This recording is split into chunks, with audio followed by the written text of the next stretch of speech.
We live in a world that is constantly chasing validation. Likes, views, shares, praise, applause. I mean, name them.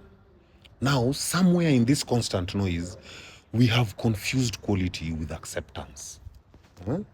But here's the truth. Most people don't actually pursue quality. They pursue what is popularly accepted as quality. Huh? So they end up confusing something that is viral to be valuable. Something majority taste is now seen as the phenomenal truth. Social proof is now seen as soul alignment. This is how people slowly lose themselves, not by doing the wrong thing, but by doing the right thing according to the crowd. Then you end up in this trap of external standards. Because when you create, build, or even live according to the world's standard of quality, you may impress the world, but you'll end up losing touch with your own taste. Why? Because you are no longer choosing based on inner alignment. You are choosing based on what will be accepted, what will be applauded, what will be validated. You end up dressing how others want, not how you feel best.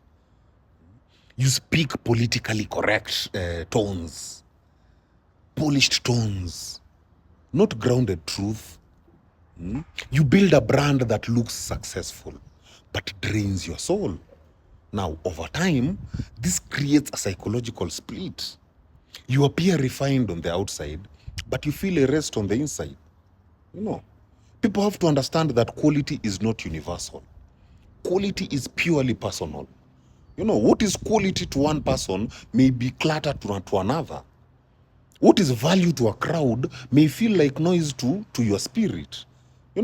That's why instead of focusing on quality, you need to focus on preference.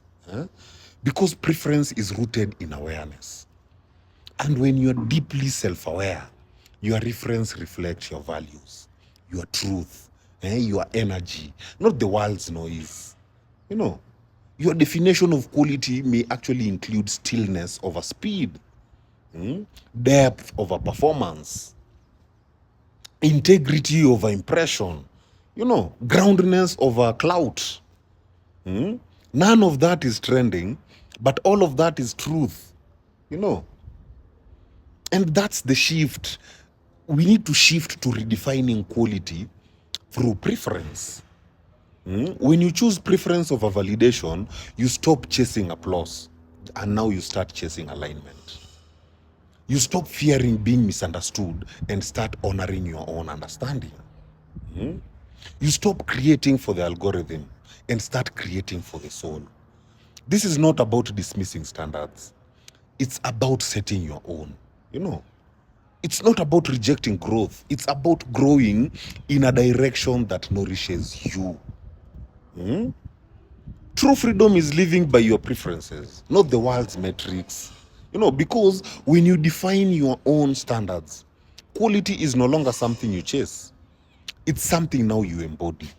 And that in itself becomes your most powerful validation. My people, heal. Heal.